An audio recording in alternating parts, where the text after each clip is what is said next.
Daluyan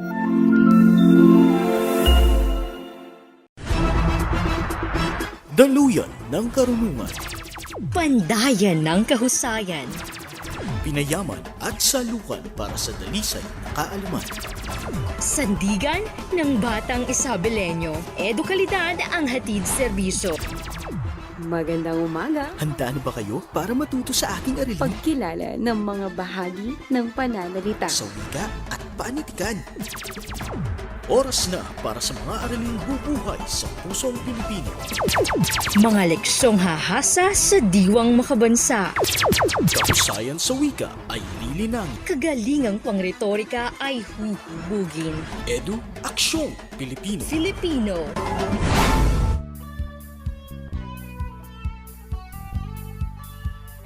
Magandang buhay mga mag-aaral at pati na rin sa mga magulang na nakantabay. Kumusta mga mag-aaral sa ikapitong antas? Nakahanda ka na bang maglakbay sa buhay sekundarya?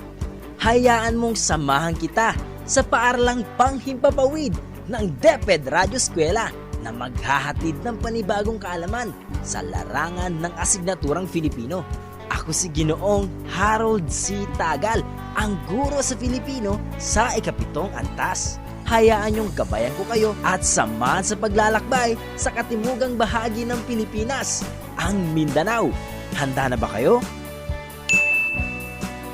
Alam kong sabik na kayong matuto. Tara, maglakbay at matuto! Tunay nga na handa na kayo. Kaya't kunin na ninyo ang inyong mga module sa Filipino 7. Tatalakayin natin dito ang isang kwentong bayan na pinamagatang Ang Munting Ibon. Buklatin ang inyong mga module sa pahina 1 sa bahaging alamin. Tayo ay maglalakbay sa Mindanao. Alamin natin ang ilang detalye sa lugar na ito. Alam mo ba na ang Mindanao ay pumapangalawa sa pinakamalaking pulo sa Pilipinas? Ito ay matatagpuan sa katimugang bahagi ng bansa. Ang mga naninirahan dito ay binubuo ng 13 pangkat ng Moro, 21 pangkat ng Lumad, at ang ikatlo at ikaapat ay binubuo ng mga Mandarayuhan mula Luzon at Visayas. Ang salitang Meranao ay nangangahulugang tao sa tabi ng lawa o tao sa dagat sapagkat karaniwan sila nakatira sa lawa ng Lanao. Alam nyo ba kung ano ang kwentong bayan? O ayan, bigla kayong napaisip ano? Ang kwentong bayan ay mga salaysay na likhang isip lamang. Lumaganap ito noon sa pamamagitan ng pasalindila o pagkukwentong pasalita. Ngayon, dumako tayo sa bahaging subukin. Tingnan nga natin ang dati niyong kaalaman sa paksang tatalakayin. Mula sa pahina 4 ng inyong module, sabayan niyo akong basahin ang mga sitwasyon. Piliin at bilugan niyo ang letra ng tamang kasagutan sa bawat sitwasyon. Unang sitwasyon. Magkaiba man ang katawagan, ngunit nagmula naman sa iisang may likha. Ano ang iyong sagot?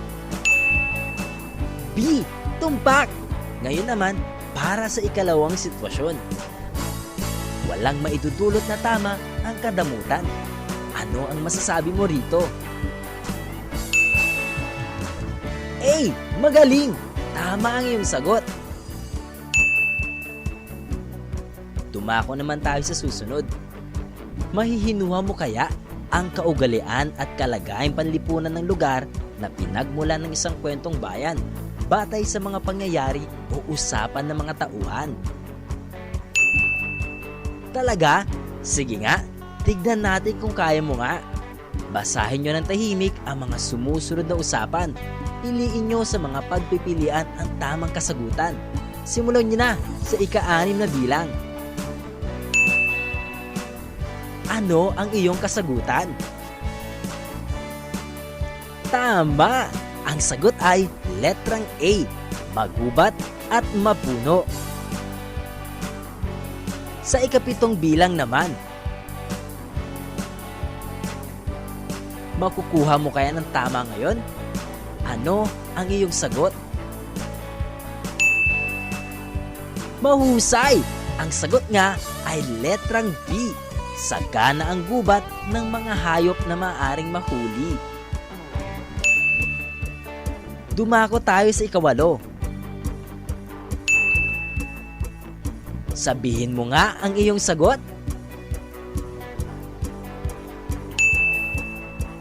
Magaling! Tama ang iyong sagot na letra A. Umunlad ang kanyang pamumuhay. Ika-9 na bilang. Basahin mo na. Ano ang iyong sagot? Tama! Letra A. Pinagpalit niya ang kanyang huling ibon sa huling ni Loke sa babay na isang matabang usa. Sa huling bilang. Tama pa rin kaya ang iyong sagot? Tingnan nga natin. Napakahusay! Letra A nga ang sagot. Mapaghiganti. Ayun na, sa Radyo Eskwela. Tayo na! Mare, ba't may gamit kayong radyo ngayon? Luma na yan ah. Mare, ang radyo ay kailanman hindi na paglilipasan ng panahon.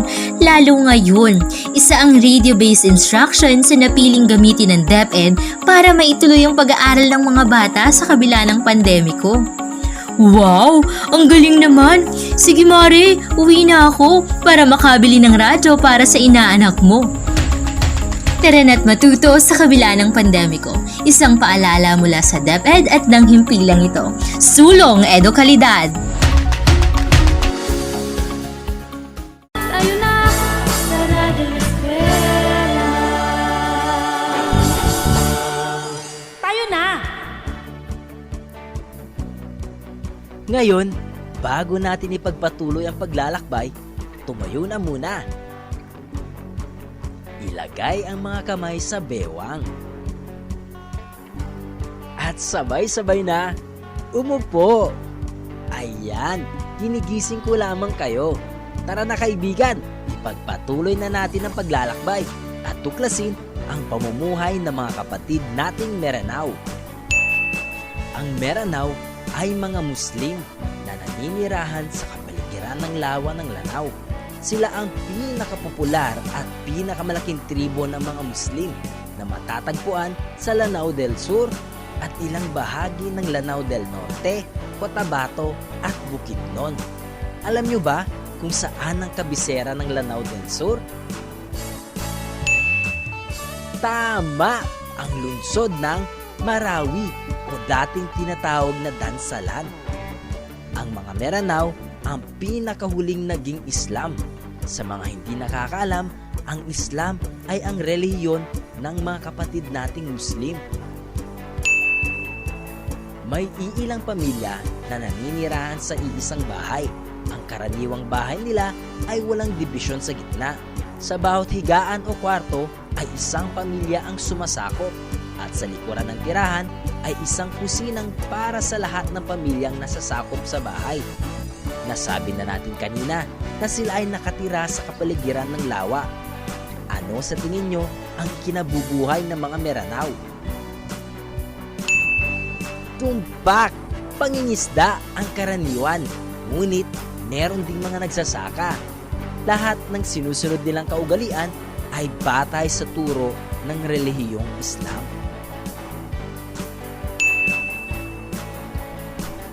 Tunay ngang handa na kayo. Atin ang tunghayan ang tampok na kwentong bayan ng mga Meranao na pinamagatang ang Munting Ibon. Narito ang ilang mga katanungan na magiging gabay natin sa pagbabasa. Una, ano-anong katangian ng mag-asawa ang ipinakita sa kwento? Pangalawa, banggitin ang mga pangyayari sa kwento para mapatunayan ang mga ugaling kanilang ipinakita sa isa't isa. Buklatin ang inyong module sa pahina 10 at sabayan niyo ko sa pagbabasa. Simulan na natin. Sa isang malayong lugar, may mag-asawa na nakatira sa Agamanyog. Ang mag-asawang ito ay sina Loques Ababay at Loques Amama. Dahil sa pangangaso ang kanilang ikinabubuhay, sinisigurado nila na mayroon silang pain sa madaling araw upang sa kinabukasan ay mayroon silang makakain. Isang araw, tiningnan ni Loques Amama ang huli sa kanilang bitag. Nahuli sa kanyang bitag ang isang munting ibon, ngunit sa asawa niya ay isang matabang usa. Ipinagpalit niya ang huli sa kanilang bitag. Nagulat si Loques Ababay na ang huli niya ay isang maliit na ibon lamang at kay Loques Amama ay matabang usa.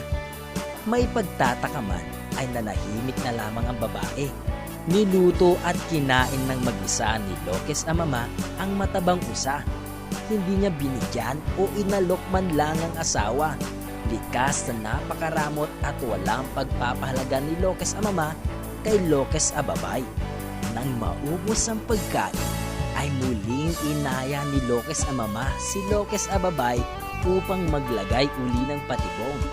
Nalaman ni Loques Ababay ang ginagawa ng asawa nang magising siya ng hating gabi. Isang gabi, na naginip siya tungkol sa kanyang nahuling ibon.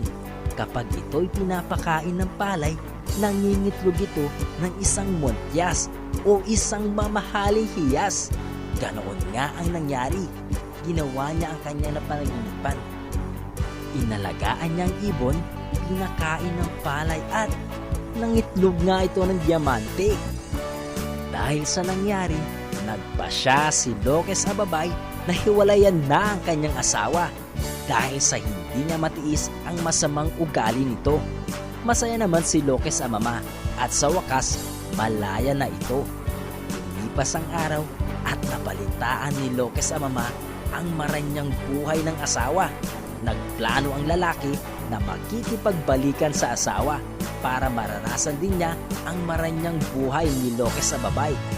Subalit, matalinong babae si Loques Ababay na paghandaan niya na ang mangyayaring ito at hindi na siya makakapayag sa gustong mangyari ng asawa.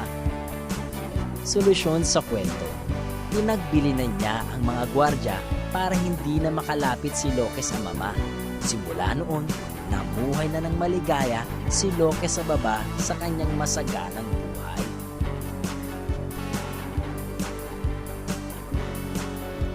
At yan nagwawakas ang ating kwento. Nagustuhan nyo ba, class? Naintindihan nyo ba ang taloy nito? Pumalakpak nga kung naintindihan. Magaling! Kumanda ka sa ating pagbabalik. Pagkatapos ng ilang paalala, iyong sasagutin ang mga katanungan kaugnay ng kwento.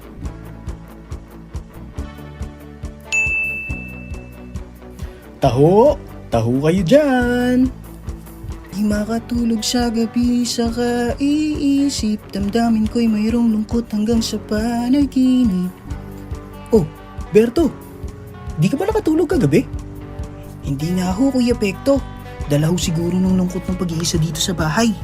Di ho kasi makalabas dahil sa COVID-19. Ay...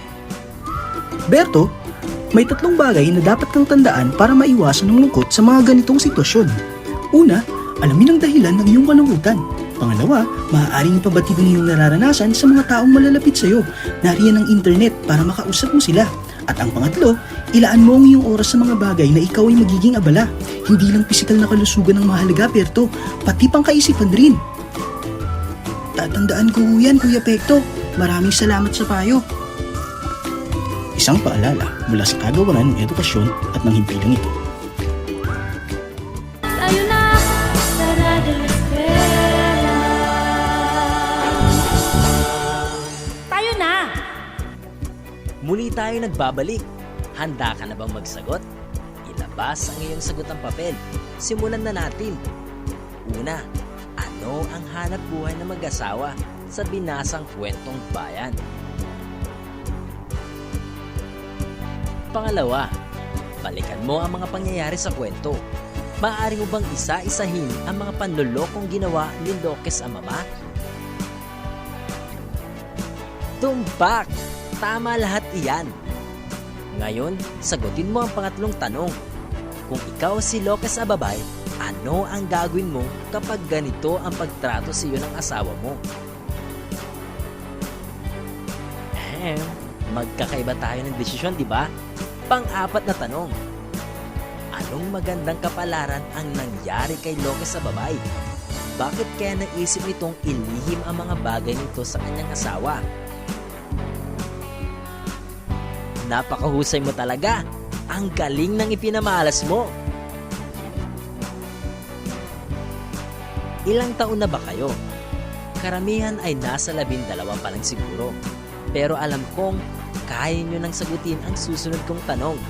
Sa iyong palagay, paano makatutulong sa pagkakaroon ng maayos na relasyon sa kapwa ang paggalang o pagrespeto at pagiging tapat? Ilahad nga ang iyong sagot. Mahusay! Napakahusay mo talaga! Balikan nga natin at pagnilayan kung sa paanong paraan niloko ni Lucas Amama si Lucas Ababay. Ano-ano ang mga hindi makatarungang bagay ang ginawa niya sa asawa? Ang galing! Nasagot mo ang mga katanungan mula sa akdang ating binasa. Tunay nga na nauunawaan mo ang iyong binasa. Suriin mo naman ngayon ang ugnayan ng tradisyon sa binasang akda gamit ang graphic organizer. Gawin mo ang pagsasanay A sa pahina 14. Sasabayin ko kayo sa pagsasagawa. Unang sitwasyon. Sa tradisyong Muslim, dapat tratuhin ng lalaki ng maayos at may paggalang ang kanyang asawa. Ano-ano ang ginawa ni Lucas Amama sa kanyang asawa na nagpapakita na hindi siya sumusunod sa tradisyong ito? Isulat ng iyong sagot. Dumako tayo sa pangalawa. Sa tradisyong Muslim, ang lalaki ang tinuturing na pinuno ng tahanan. Paano pinakita ni Lucas Ababay ang pagsunod sa tradisyong ito? Sagutin na! At sa pangatlo, ayon sa batas Sharia, kinikilalang diborsyo sa mga mag-asawang Muslim. Subalit sa batas na ito, ang asawang lalaki ang magdidiborsyo sa asawang babae. Paano naiugnay ang pagkakaroon ng batas na ito sa naging takbo ng pagsasama ng mag-asawa? Isulat ang inyong sagot. Magaling! Ipinakita mo ang iyong kahusayan sa pagsagot sa mga tanong. Ipunin mo lamang lahat ng iyong sagot ng papel at ipasa ito kasama inyong module. Halika't sagutan mo pa ang ikalawang pagsasanay. Ibigay ang iyong paghihinuha sa pahayag ng mga tauhan. Isulat ang iyong sagot sa nakalaang patlang. Magsimula na tayo. Hindi ko na matiis ang pakikitungo mo sa akin. Alam ko na ang ginagawa ang panluloko sa akin. Pahayag na ako sa dati mo pang sinasabing pakikipaghiwalay sa akin. Ang pahayag ni Lucas Ababay. Batay sa mga pahayag ni Lucas Ababay, ang mahihinuhang kalagayan ng mga kababaihan sa lipunan ng Meranao ay ituloy mo ang pangungusap. Susunod.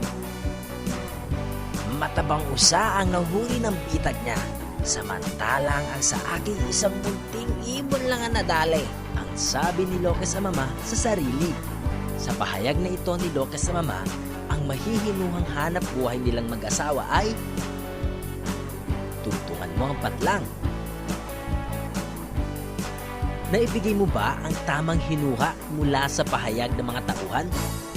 Wala kang kubas. Ang galing mo talaga. Binabati kita dahil matagumpay mong naisagawa ang mga naunang gawain sa module na ito. Sa bahaging ito, sasagutin mo naman ang mga sumusunod na gawain. Upang mailahad ang iyong natutunan sa aralin natin, ilipat mo na ang pahina sa 16 ng iyong module.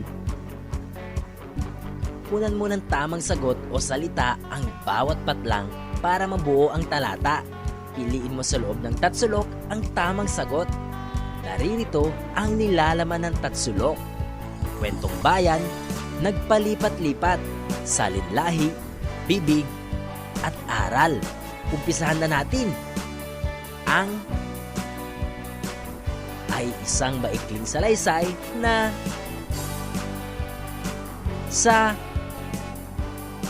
sa pamamagitan ng mga at ito'y kapupulutan ng natapos mo na ba? Magaling! Ang sagot sa unang bilang ay kwentong bayan. Sa pangalawa naman ay nagpalipat-lipat. Sa pangatlo, salinlahi. Sa ikaapat, bibig. At sa panghuli ay aral. Ngayon naman, gayahin mo ang graphic sa iyong module. Isulat mo sa loob ng kahon ang mga salitang may kaugnayan o naglalarawan sa salitang paghihinuha. Gawin mo ito sa iyong sagot ng papel. Simulan mo na. Napunan mo na ba ang mga kahon? Mahusay! Pinahanga mo ako. Matagumpay mong nasagot ang paghihinuha. Para sa panghuling gawain, bago tayo dumako sa pagtataya, tama, magku-quiz tayo mamaya. Huwag kang mag-alala dahil alam kong masasagot mo ito lahat. Ngayon, sagutin mo ang tanong gamit ang graphic organizer. Sa kaliwang bahagi ng ating graphic organizer ay nakalagay ang paggalang o pagrespeto. Samantalang sa kanang bahagi naman ay ang pagiging tapat. Yan ang mga pupunan mo ng sagot. Narito ang tanong. Paano makatutulong sa pagkakaroon ng maayos na relasyon sa kapwa ang paggalang o pagrespeto at pagiging tapat? Isulat mo na ang iyong tugon. Ayan, natapos mo na ang mga gawain upang mahasa ang iyong kakayahan sa paghihinuha. Bibigyan kita ng Aling Dionisha Clap. Ngayon, maganda sa isang pagsusulit. Halina't matuto, gamit ang ating radyo, pakinggan at unawain, aralin na ituturo. Patuloy ang edukasyon para sa ating henerasyon. Sa daan ng pagkatuto ay walang maiiwan. Kaya halina sa Radyo Eskwela. At tayo'y muling nagbabalik. Sige, hinga muna ng malalim. Tiyak na handa ka na para sa isang pagtataya. Kunin ang inyong sagutang papel. Isulat ang petsa ngayon. Lagyan mo rin ng label ang iyong papel na unang pagtataya o quiz 1. Ganyan nga. Simulan na natin. Makinig sa panuto. Piliin at isulat ang titik ng tamang sagot sa iyong sagotang papel. Unang tanong. Alam kong niloloko mo lang ako, pero hindi kita papatulan. Ang naibulong ni Loke sa babay sa sarili nang matuklasang niloko siya ng asawa nang pagpalitin ni Loke sa mama ang hayop na nahuli ng kanilang bitag. Anong pag-uugali ni Loke sa babay ang mahihinuha rito? Pangalawa, walang maidudulot na tama ang kadamutan. Pangatlo, magkaiba man ang katawagan, ngunit nagmula naman sa iisang may likha. Pang-apat, bago pa dumating ang mga Kastila, may sarili ng sibilisasyon ang Pilipinas. Pang-lima, hindi ko na matiis ang pakikitungo mo sa akin. Alam ko na ang ginagawa mong panloloko sa akin. Paayag na ako sa dati mo pang sinasabing pakikipaghiwalay sa akin. Ang pahayag ni Loke sa babay. Ano ang mahihinuhang kalagayan ng mga kababaihan sa kanilang lipunan? Nasagot nyo na ba lahat ng katanungan, class? Madali lang, di ba? Tama! Yan din yung sinagutan nyo sa paunang pagtataya. Ituloy na natin ang ikalawang bahagi ng inyong pagtataya. Ngayon naman, maghinuha ka sa kalagayang panlipunan ng lugar na pinagmulan ng kwentong bayan. Batay sa mga pangyayari o usapan ng mga tauhan, piliin mo at isulat ang titik ng tamang sagot sa iyong papel. Para sa ika-6 na bilang, Gusto ko ulit makatikim ng matabang pusa. Halika, maglagay tayong muli ng bitag sa gubat. Sabi ni Lokes ang ama. Ano ang ipinapahiwatig ng pahayag na ito? Pampito, ang mag-asawa sa binasa ay kapwa nabubuhay sa pangangaso. Mahihinuha na ang kanilang lugar ay Pangwalo, pinagbilinan ni Lokes Ababay ang kanyang mga gwardya na wag palalapitin ang kanyang asawa sa kanyang magarang tahanan. Mahihinuhang si Lokes Ababay ay Pangsyam, sa paanong paraan niloko ni Lokes ang mama ang kanyang asawa. At panghuli, ikasampu, si Lokes Ababay ay bumili ng malawak na lupain at nagpatayo ng isang torogan o malapalasyong tirahan. Ano ang mahihinuhang kalagayan ni Lokes Ababay? Nasagutan mo ba lahat? Binabati kita. Napakagaling mo. Natapos at napagtagumpayan mo ang aralin. Bagamat tapos na tayo sa aralin ito, ihandang muli ang inyong sarili sa panibagong aralin, ang Module 2, Kwentong Bayan, mga pahayag at pagbibigay ng mga patunay.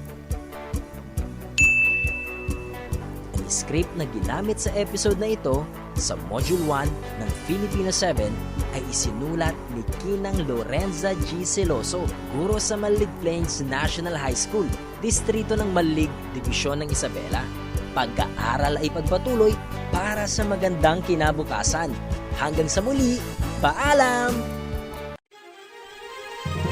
Patuloy ang edukasyon para sa ating henerasyon. Sa daan ng pagkatuto ay walang may iwan. Kaya halina sa Radyo Eskwela!